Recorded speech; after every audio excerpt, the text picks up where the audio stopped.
হাগ্ৰামাই গাহৰি গঁৰাল বনাইছিলে আৰু সেই গাহৰি গঁৰালৰ মানে এলটমেণ্ট দিছিলে। এই গাহৰি গঁৰালৰ এগেইনষ্টত আমাৰ মুছলমান ভাইসকলে আন্দোলনো কৰিলে। এই কথাটো 2010 চনতো হাগ্ৰামা চৰকাৰে আছিলে।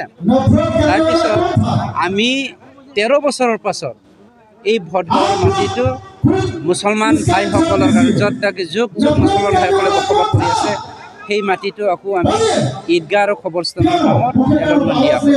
2010 চনত ভোটগাঁও বোলা এটা মুছলমান গাঁও আছে। সেই গাঁৱত 25 বিঘা মাটি, ঈদগাহ কবৰস্থান 20 বিঘা, ঈদগাহ 5 বিঘা মাটি আছিলে।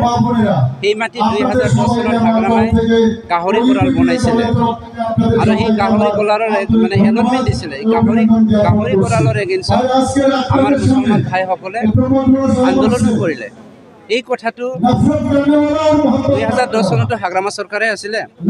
তাৰপিছত আমি 13 বছৰৰ পাছত এই ভোটগাঁৱৰ মাটিটো মুছলমান ভাইসকলৰ কাৰণে য'ত তাকে যুগ মুছলমান ভাইসকলে বসবাস কৰি আছে, সেই মাটিটো আকৌ আমি ঈদগাহ আৰু কবৰস্থানৰ নামত এলটমেণ্ট দিয়া হয়।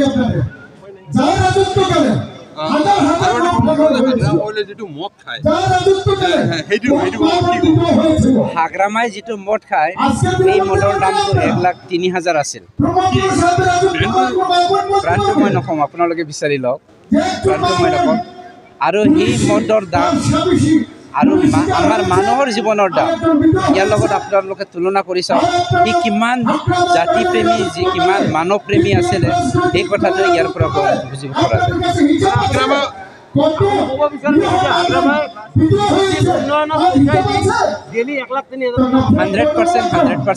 আমাৰ এজন EMৰ দাম হেৰিটো কিমান, 45,000। এবটল মদৰ দাম যদি 1,03,000 হয়, সেইটোতো তাৰ বাপেৰৰ টকাৰ লগত খোৱা নাই, নিশ্চয় চৰকাৰৰ টকাৰ লগত খাইছে। যাৰ কাৰণে 3,000 কোটি টকা আমি আজি লাইবিলিটি চাব লগা হৈছে।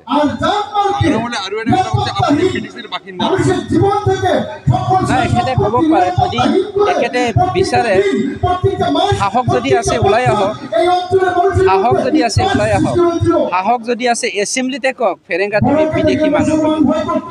কিন্তু তেওঁতে সাহস নাই। তাৰ সাহস নোহোৱাৰ কাৰণে আজি 4 বছৰ হ'বলৈ লৈছে, কিন্তু হাগ্ৰামাই এদিনো এছেম্বলি লোৱা নাই। কাৰণটো কি? হাগ্ৰামাৰ সাহস নাই। আৰু হাগ্ৰামা মানে ইছ্যু নোহোৱা এজন ব্যক্তি হয়। ইছ্যু ভিত্তিত হাগ্ৰামাই কেতিয়াও কথা ক'ব নাজানে, আৰু তেওঁৰ ইছ্যুৱে নাছিলে আৰু জীৱনত তেওঁৰ ইছ্যুৱে নাথাকিব।